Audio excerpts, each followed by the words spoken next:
উপদেষ্টা প্ৰমোদ বৰা ডাঙৰীয়াক আগবঢ়াই নিছে। মন্ত্ৰী প্ৰজনভাৱে আগবাঢ়ি গৈছে, তেখেতক সহায় কৰিব আমাৰ সন্থাৰ সভাপতি বিপ্লৱ মেচ ডাঙৰীয়াই। শ্ৰদ্ধাঞ্জলি অনুষ্ঠানটো পতা হৈছিল ইয়াৰ নিতাই পুখুৰী বাছ আস্থানত। নিতাই ডিমৌ ৰজাবাৰী ৰিক্সা সন্থাৰ তেওঁলোকে পাতিছিলে 20/9/2025 আৰু জাতীয় মহিলা পৰিষদ ডিমৌ আঞ্চলিক সমিতিৰ তৰফৰ পৰা পতা হৈছিলে। জাতীয় মহিলা পৰিষদৰ সদস্য আমাৰ মাজত উপস্থিত আছে। তেখেতসকলকো আগবাঢ়ি আহি বন্তি প্ৰজ্বলন কাৰ্যসূচীত অংশগ্ৰহণ কৰিবৰ বাবে বিনম্ৰ অনুৰোধ জনালোঁ।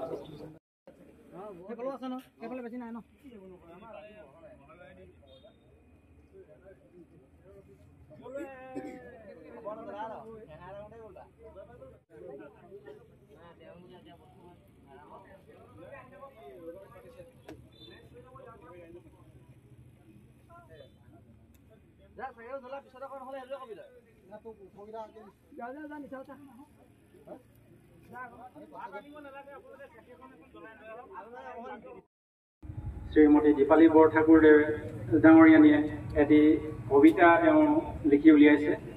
জুবিন দাৰ ওপৰত এটি কবিতা তেওঁ লিখি আনিছে, তেওঁ পাঠ কৰিবলৈ আগবাঢ়িছে। আমাৰ সকলোৱে মৰমৰ সেয়া আমঠু উজ্জ্বল নক্ষত্ৰস্বৰূপ জুবিন দা শ্ৰদ্ধাঞ্জলি অনুষ্ঠানত উপস্থিত থকা নিতাই ডিমৌ ৰজাবাৰী ই ৰিক্সা চালক সন্থাৰ সন্মানীয় সভাপতি বিপ্লৱ মেচ ডাঙৰীয়া, আজি শ্ৰদ্ধাঞ্জলি অনুষ্ঠানত উপস্থিত থকা নিতাই ডিমৌ মহিলা জাতীয় পৰিষদৰ আঞ্চলিক সমিতিৰ সন্মানীয় সভানেত্ৰী সম্পাদিকা ডাঙৰীয়ানী বাইদেউ, আজি এই শ্ৰদ্ধাঞ্জলি কাৰ্যসূচীত উপস্থিত থকা আমাৰ সন্মানীয় কবি লেখিকা দীপালী বৰঠাকুৰ ডাঙৰীয়ানী বাইদেউ, আজি কাৰ্যসূচীত উপস্থিত থকা নিতাই পুখুৰী অঞ্চলৰ সন্মানীয় ব্যক্তিসকল, এই কাৰ্যসূচীত আমাৰ ই ৰিক্সা সন্থাৰ মুখ্য দায়িত্বত থকা তথা আজি অনুষ্ঠানটোৰ মুখ্য উদ্যোক্তা সন্মানীয় পংকজ হাজৰিকা ডাঙৰীয়াদেৱকে প্ৰমুখ্য কৰি ই ৰিক্সা সন্থাৰ সন্মানীয় বিষয়ববীয়াসকল, জুবিন দাই হৈ মোৰ দুআষাৰ বক্তব্য দাঙি ধৰাৰ বাবে মোক আপোনালোকে অনুৰোধ জনাইছে। গতিকে মই বিশেষ নাজানো, তথাপিতো জুবিন দাৰ হৈ অতি চমুকে দুআষাৰ ক'বৰ বাবে আগবাঢ়িছো। ইয়াত যদি ভুল ভ্ৰান্তি হয় আপোনালোকে শুধৰাই লৈছে।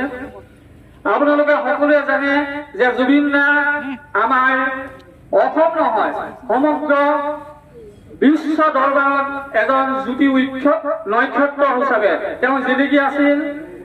যিজন ব্যক্তি আজি আমাৰ মাজৰ পৰা বিদায় লোৱাৰ বাবে এতিয়াও আমাৰ অনুভৱ হয় জুবিন দা আমাৰ মাজৰ পৰা নাই যোৱা, জুবিন দা এতিয়াও আমাৰ মাজতে আছে।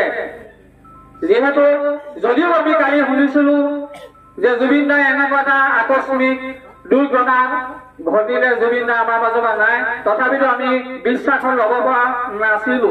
যিহেতু জুবিন দা আমাৰ সদায় প্ৰতিটো মুহূৰ্তে শুওঁতে খাওঁতে যিকোনো সময়তে আমাৰ দুখৰ সময়তো আমাক জুবিন দাই আমাক নিচুকাইছিল। আমাৰ দুখৰ সময়ত জুবিন দা গাগে আমাৰ চিন্তাৰ সময়ত আমাৰ যিকোনো সময়তে জুবিন দাৰ গানে আমাৰ সকলোকে নিচুকাইছিল। গতিকে তেনে এজন মহান ব্যক্তি যিজন আছিল আমাৰ জাতিৰ আদৰ্শস্বৰূপ, যাক আমি শিল্পী সমাজৰ এজন গুৰুসদৃশ ব্যক্তি আছিল, সেই ব্যক্তিজনক আমি সেৱাৰ পৰা আজি সকলোৱে মৰ্মাহত হৈছো। গতিকে আমি সকলোৱে একত্ৰিত হৈ আজি নিদাপুখুৰী ৰাজহুৱা বাছ প্ৰাংগণত উপস্থিত হৈ আমি তেখেতৰ বিদেশী আত্মাৰ সত্যতিৰ কাৰণে যাতে জুবিন দা আজিও অমৰ হৈ যুগ যুগান্তৰলৈ জিলিকি ৰখক, যাতে জুবিন দা আমাৰ মাজলৈ আকৌ পুনৰ ঘূৰি আহক, আমি তাই কামনা কৰি আজি আমি সকলোৱে জুবিন দা হৈ আমি আজি বন্তি প্ৰজ্বলন কাৰ্যসূচী হাতত লৈছো আৰু আমি সকলোৱে একত্ৰিত হৈ জুবিন দাৰ আত্মা সদ্গতি কামনা কৰি পৰম পুৰুষ শ্ৰী হৰি ভগৱানৰ ওচৰত এভাগি মৌন প্ৰাৰ্থনাৰে আমি তেওঁৰ কাৰ্যসূচী পালন কৰিবলৈ আগবাঢ়িছো। ধৈৰ্য কোঁৱৰ ডাঙৰীয়া, তেখেতক দুআষাৰ বক্তব্য ৰাখিবৰ কাৰণে অনুৰোধ জনালোঁ। সময় এই মুহূৰ্তত আচলতে জুবিন দাৰ সন্দৰ্ভত ক'বলৈ আমাৰ কোনো কথাই আচলতে প্ৰকাশ কৰিব পৰা অৱস্থাত নাই। গোটেই অসম আজি শোকস্তব্ধ হৈ গৈছে। অসমে আমি অসমীয়াই এজন বিশ্বমানৰ শিল্পী হেৰুৱালোঁ, এটা যুগৰ কণ্ঠস্বৰ হেৰুৱালোঁ। সেইটো আচলতে এই মুহূৰ্তত ভাবিবই নোৱাৰোঁ যে জুবিন গাৰ্গ আজি অসমত নাই। মই আশা কৰোঁ জুবিন গাৰ্গক কি পৰিস্থিতিত মৃত্যু হ'ল এইটো কিন্তু অসমে জানিব লাগিব। আৰু সেইকাৰণে আমাৰ এই শ্ৰদ্ধাঞ্জলি অনুষ্ঠানৰ পৰা অসমৰ মুখ্যমন্ত্ৰী ডাঙৰীয়াক আমি দাবী জনাইছোঁ, অনুৰোধ জনাইছোঁ যাতে ইয়াৰ এটা সঠিক তদন্ত হয়। সঠিক তদন্ত মানে অসম পুলিচৰ তদন্ত হ'লে নহ'ব, আমি ভাবোঁ যে CBI তদন্ত হ'ব লাগে। এটা যুগৰ কণ্ঠস্বৰ হিচাপে জুবিন গাৰ্গক অসমীয়া জাতিয়ে চিৰকাল সুঁৱৰি থাকিব, চিৰদিন সুঁৱৰি থাকিব। আমি যি সম্পদ হেৰুৱালোঁ, হয়তো বহু দিনলৈ বা বহু বছৰলৈ, বহু যুগলৈ সেই সম্পদ অসমীয়া জাতিয়ে বিচাৰি পাবলৈ হয়তো বহুদিন ৰ'ব লাগিব। মই ভাবোঁ এই কণ্ঠস্বৰ আমাৰ বুকুত সদায় থাকিব, চিৰকালে থাকিব। মই এই কথাখিনিকে কৈছোঁ আৰু এই সময়ত আচলতে বেছি কথা কোৱা উচিত নহয়। মই ভাবোঁ জাতিয়ে জুবিন গাৰ্গক চিৰকাল লৈ থাকিব, চিৰকাল অসমীয়া জাতিয়ে সুঁৱৰি থাকিব। আৰু আমাৰ মাজত উপস্থিত থকা সমাজসেৱক সন্মানীয় শ্ৰীযুত ৰাহুল বৰগোহাঁই ডাঙৰীয়া উপস্থিত আছে। গতিকে আমি ৰাহুল বৰগোহাঁইদেৱক জুবিন দা হৈ দুআষাৰ বক্তব্য দাঙি ধৰিবৰ বাবে আমি অনুৰোধ জনালোঁ।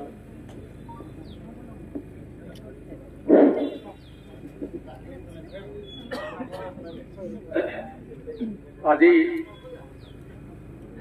কথা কোৱাৰ পৰিৱেশ আছে বুলি মই নাভাবোঁ।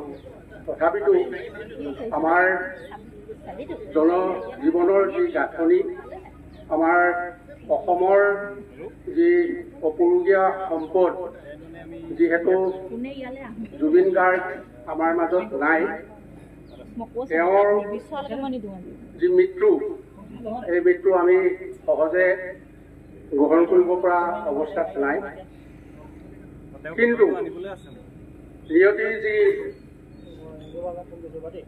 আহ্বান আৰু তাৰ পৰিপ্ৰেক্ষিততে তেওঁ আজি আমাৰ মাজত নাই, আঁতৰি গৈছে। তথাপিতো আমি তেওঁৰ যি এই জাতিটোৰ কাৰণে সবলভাৱে যিখিনি অৱদান আমাক আগবঢ়ালে বা আমাৰ কাৰণে দি থৈ গ'ল, এইখিনি আমি কোনো কালে পাহৰিব নোৱাৰোঁ। আৰু তেখেতৰ যাতে আমি তেখেতৰ কৰ্মখিনি যিখিনি আমাক অসমৰ কাৰণে দি থৈ গ'ল, সেইখিনিক আমি সুৰক্ষিত কৰি যাতে আমি আগবাঢ়িব পাৰোঁ আৰু তেওঁক যাতে আমি আমাৰ মাজত জীয়াই ৰখাৰ যিখিনি পৰিকল্পনা এইখিনি আমি নিশ্চিতভাৱে গ্ৰহণ কৰিব লাগিব। আৰু এটা কথা ইতিমধ্যেই আমাৰ সন্মানীয় ধৈৰ্য কৰদেৱে কৈ গৈছে যে যিহেতু আজি আমি তেখেতক এই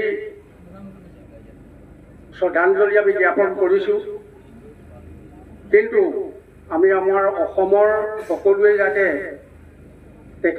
তেখেতৰ মৃত্যু আমাৰ এটা ভাল তদন্ত আমাক লাগে, সেই তদন্তটো আমাৰ সকলোৱে আমি বিচাৰোঁ।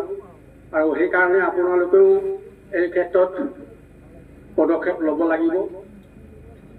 আৰু শেষত এইজন ব্যক্তিৰ ওপৰত ক'বলৈ হ'লে বহুত দীঘলীয়াকৈ ক'ব লাগিব। তেওঁ নাই কিহত এজন সম্পূৰ্ণৰূপে সত্যৰ বিৰুদ্ধে নিষ্ঠা সহকাৰে কাম কৰি যাব পৰা এজন ব্যক্তি আছিল। আৰু তেওঁ কোনো কালেই দুৰ্নীতিৰ বিৰুদ্ধত হেৰিয়াত নাছিল, সেই পক্ষত নাছিল। কাৰণ তেওঁ যদি থাকি তেওঁ কেতিয়াও মৰিব নোৱাৰে। তেওঁৰ গীত আমাৰ অন্তৰত আমাৰ মুখেৰে অনবলভাৱে নিগৰি ওলাই আহিব। আমি প্ৰতিটো মুহূৰ্ততে তেওঁৰ গীত আওৰাই থাকিম। তেওঁক আমি মৰিবলৈ নিদিওঁ, তেওঁক আমি জীয়াই ৰাখিম। এয়া আমাৰ পণ। আমি অসমীয়াই সদায় তেওঁক জীয়াই ৰাখিম, যেনেদৰে ভূপেন হাজৰিকাদেৱক জীয়াই ৰাখিছোঁ। পোনপ্ৰথমে অসম জাতীয়তাবাদী যুৱ ছাত্ৰ পৰিষদ ডিব আঞ্চলিক সমিতিৰ তৰফৰ পৰা বৈপ্লৱিক অভিনন্দন জ্ঞাপন কৰিব। লগতে আমি পোনপ্ৰথমে চমুকৈ দুআষাৰ কোৱাৰ প্ৰাক মুহূৰ্তত আমি শ্ৰদ্ধাৰ জুবিন গাৰ্গদেৱক আমি শ্ৰদ্ধাঞ্জলি জ্ঞাপন কৰিছোঁ। আচলতে আমি কৈ শেষ কৰিব নোৱাৰা এটা অধ্যায় এই 2025 বৰ্ষ।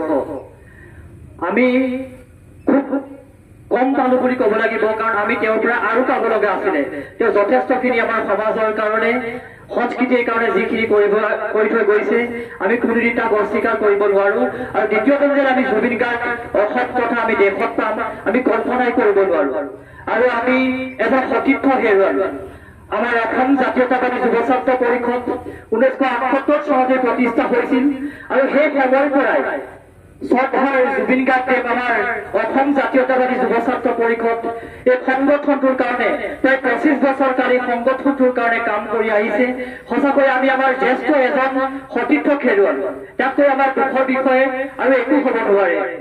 আৰু অসমবাসীয়ে দ্বিতীয়বাৰ এনেকুৱা এজন জুবিন গাৰ্গ জন্ম হ'ব যে তাৰ কল্পনা কৰা বহুত কঠিন।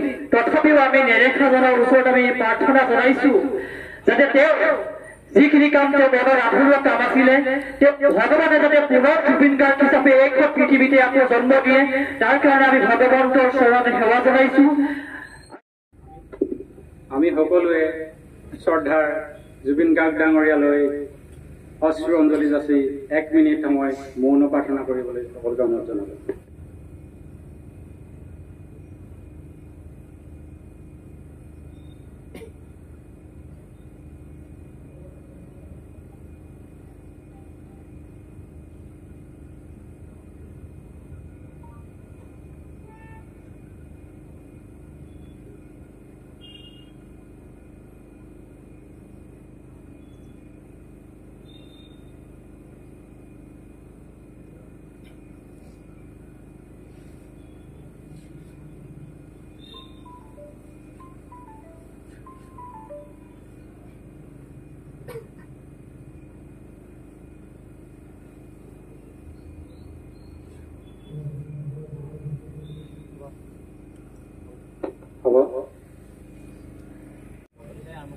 এতিয়া আমাৰ পদযাত্ৰা এটি গীতৰ পলিৰে আৰম্ভ কৰিব। আমাৰ জাতীয় মহিলা পৰিষদৰ সম্পাদিকা নিবেদিতা দত্তই ৰাতেৰ বুকু দেখা পাৰো তোমাৰ ছবি